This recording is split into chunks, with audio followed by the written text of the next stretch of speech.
이후에 보험사고가 발생할 수 없는 경우가 있다면 그 보험계약은 무효가 되는 것입니다.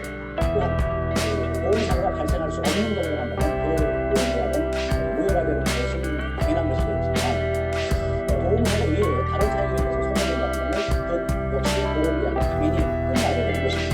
그 보험기간이 끝나게 되면 당연히 그 보험자체는 해지가 된다. 이렇게 여러분이 확실하게 이해를 해주셔야 되는 것이죠. 또한 보험기간 중에 위험이 감소되었거나 증가된 경우는 또한 보험계약 관계로 변경되는 것은 사실입니다. 다시 말해 설명을 드리면 보험계약의 당사자가 특별한 위험에 어떠한 예상을 한다든가 또 보험료의 금액을 변경하는 것이 바로 보험기간이고 보험기간 중에 얘기했던 생각했던 위험이 소멸할 때는 어떻게 될까요? 그 보험의 값어치가 없겠죠. 따라서 보험계약자는 그 이후에 보험료의 감액을 청구할 수도 있고 반대로 또 그 위험이 높아지면 어떻게 될까요?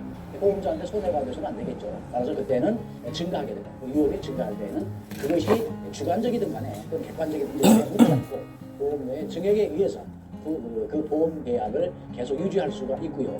또 보험계약을 해지함으로써 보험계약 자체가 변경이라든가 소멸되는 여러 가지 사유가 생길 수가 있다. 이렇게 여러분이 이해하시면 되겠고요. 또한 피보험자의 이익이 소멸이 되게 되면 어떻게 될까요? 그것은 바로 손해보험계약에서 피보험자의 이익이 소멸된다고 한다면 보험계약도 그 효력을 잃게 되는 것입니다. 이것은 보험자의 그 책임 개시에 앞뒤를 묻지 않습니다. 보험자가 피해 보상에 대한 보험의 책임을 개시하기 전에 피보험자 이익이 소멸된 경우가 한다면 보험계약자와 피보험자가 선의인 것이죠. 어떤 악의가 있는 것은 아니기 때문에 중대한 과실이 없다고 하는 경우라 한다면 보험자는 그 보험료의 전부라든가 또는 일부를 보험계약자에게 반환하게 되는 것입니다.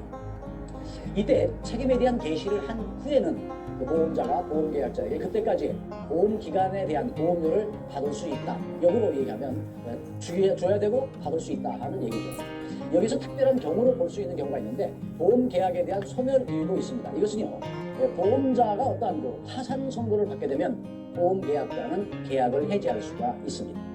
만약에 보험자의 파산, 다시 얘기해서 보험회사가 회사의 문을 닫게 되는 파산을 하게 되면 그 보험계약은 당연히 효력을 잃게 되는 것이기 때문에 그것은 바로 뭐예요? 사고가 났을 때 어떠한 보험료를 받지 못하는 경우라고 생각하면 되겠죠.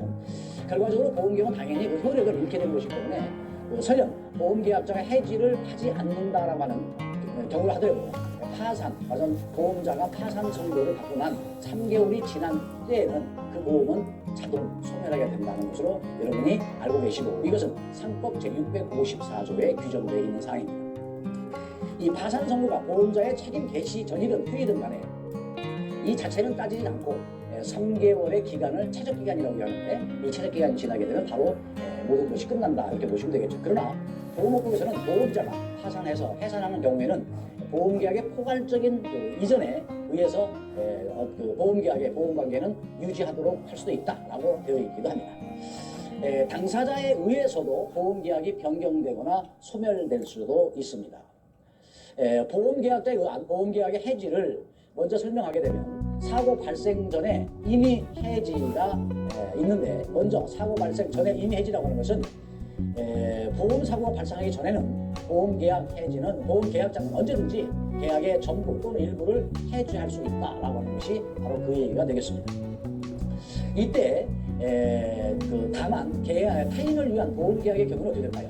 이때 보험계약자는 타인의 동의를 얻거나 보험증권을 제시하고 보험계약의 해지를 할 수 있습니다. 이 경우에 보험계약자는 당사자 간에 서로 다른 약정이 없게 되면 이 미경과 보험료의 반환을 청구할 수가 있죠. 말하자면 그 당시에 앞으로 냈던 보험료, 말하자면 사고하고 아무 관계없이 보험이 끝나는 거기 때문에 그 보험자가 책임지지 않는 기간 동안에 정해져 있던 보험료를 미리 냈다고 한다는 것이 이제 미경과 보험료가 되겠죠. 그것을 청구할 수 있다 이런 얘기입니다. 두 번째로는 사고 발생 후에 해지라고 하는 것이 있는데 이것은 보험사고의 발생으로 인해서 보험자가 보험 금액을 지급한 때에는 보험 금액이 감액되는 것이 아니고 보험이라고 하는 것은 보험계약자는 그 사고 발생 후에도 보험계약을 해지할 수 있다라고 하는 것을 의미한다고 보면 되겠죠. 이어서 세 번째로 우리가 이제 보게 되면요, 보험자의 파산 선고에 따른 해지로서 보험자가 파산의 선고를 받은 때에는 보험계약자는 계약을 해지할 수 있다. 이렇게 여러분이 보면 되겠습니다. 다시 한번 설명드리면 당사자의 의사에 의한 보험계약의 변경과 소멸에 있어서 보험계약자에 의한 보험계약의 해지는 사고 발생 전에 이미 해지가 가능하다는 것이죠. 그것은 보험사고가 발생 전에 보험계약자는 계약 전부 또는 일부를 해지할 수 있기 때문입니다. 두 번째로 사고 발생 후에 해지는 어떠냐? 사고 발생 후에도 보험계약을 해지할 수 있다라고 되어 있고요. 보험자의 파산 선고에 따른 해지가 되면 어떻게 되느냐? 그것도 역시 해지가 가능하다라고 설명을 드렸어요. 이어서 보험자에 의한 보험계약 해지에 대한 내용을 살펴봅니다. 이 보험계약자가 아닌 보험계약 당사자의 보험자에 의한 보험계약의 해지도 있게 되는데 보험자에 의한 보험계약의 해지라고 하는 것은 여러 형태가 있습니다. 먼저 보험료를 받지 못하는 경우가 되겠죠.